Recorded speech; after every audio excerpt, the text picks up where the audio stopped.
Welcome to my course about making motifs in watercolors. In this course, I'm going to guide you through how I fight with the problems when you're doing watercolors. I want things to run around. I want colors to mix in the paper.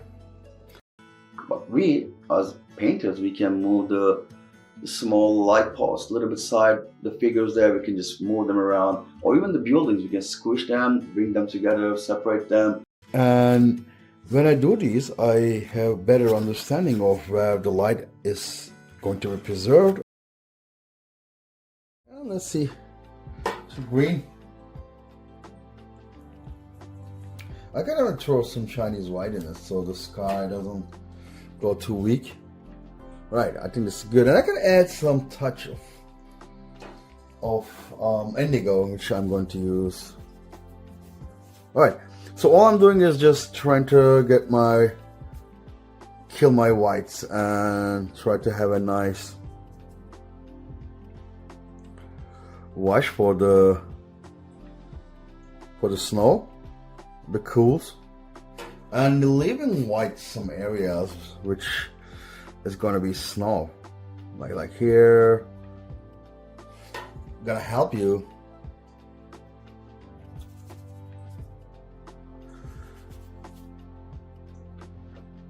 So what I noticed, this paper ripples in the middle. I keep painting on the same block, so I just move it a little bit. So I don't want the paint to just sit here. Then they're gonna just right here, just gonna create this ugly shape. All right.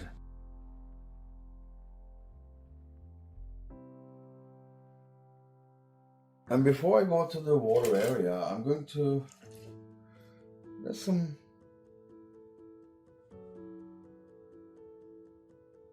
areas, just a little bit of cool with cerulean. I'm just throwing randomly where I believe the shadow's going to be, and just like your first wash, don't forget it. It's nothing serious. Always a little bit, because this is the first wash. And I can even have some, I wasn't gonna add any browns, but maybe I can add some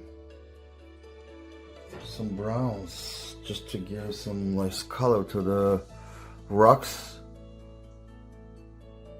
and some nice color to the actual boat too. So it gives a nice contrast to the painting with some variation. The greens and the browns. You see, I'm just throwing them randomly where my rocks I'm believing going to be. Right, and then I'm gonna get a thicker mop brush,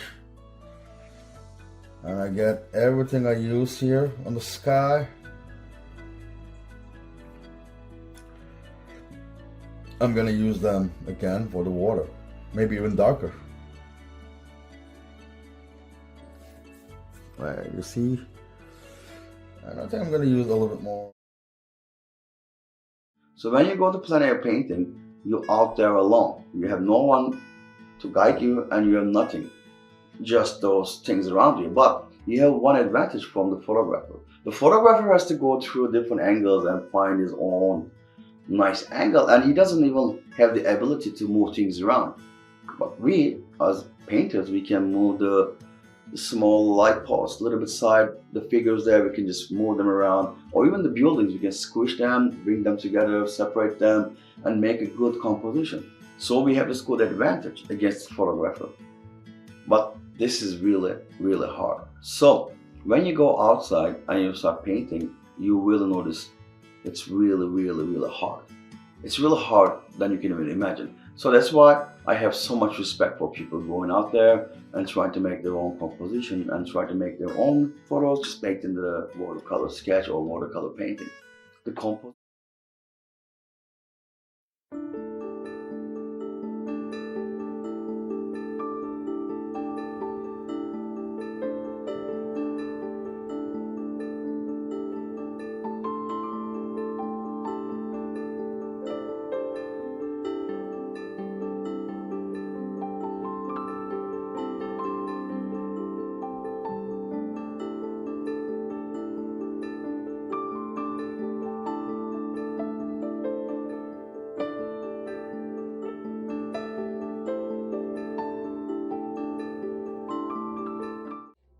And always repeat yourself, this is going to dry different. That's a really important thing. This is going to dry different. So always wait till the dry before you make a decision. So that's why in this course I'm teaching you, normally people paint in 2-3 washes, which is actually really good, ideal. I normally do that when I'm painting for myself, but sometimes you need to try a lot of things to fix things, and in watercolor it's not hard. That's why here in all these videos I'm painting, I'm having so many washes. The reason for that is it's a really tricky thing to do in watercolor, and I'm really hoping that I could show you some techniques to build up on the process. So I could have done everything in one piece, but I really want to dry it and experiment it and see what I'm going to do. And when I'm painting this again,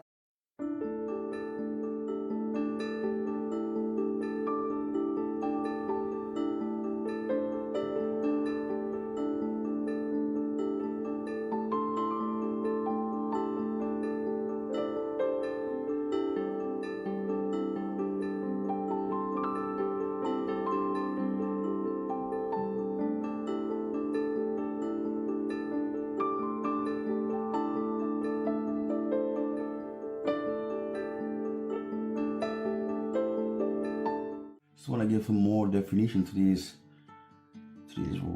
snow and rocks here, just to ground them.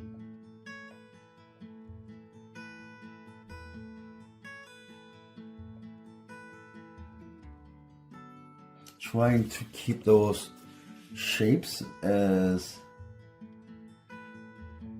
they look like the snow, the iceberg, small pieces, and I don't want to lose them, so it's a really small thing that you should avoid them. I mean, you shouldn't get rid of them, because those small lights are always looking like something like rocks or shiny objects, anything you can imagine. So leaving them accidentally or on purpose is a perfect way to get some nice feeling and nice light capturing on the watercolor.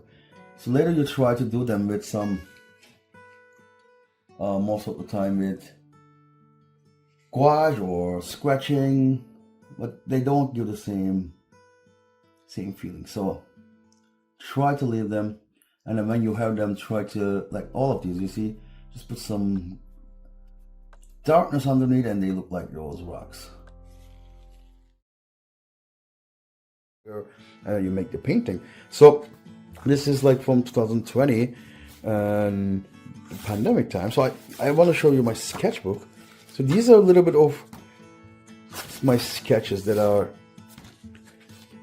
more advanced than those thumbnails that I just showed you. But these are smaller paintings, and when I do these, I have better understanding of where the light is going to be preserved or what the values are going to be, like this. So these are like bigger thumbnails. So I'm going to show you here other sketchbook that have smaller ones, and these are really good sketchbooks, so I can treat them as painting because I really enjoy painting with them. And this is from the same year, and you'll see before I make those big bows, I come and do like smaller versions of these.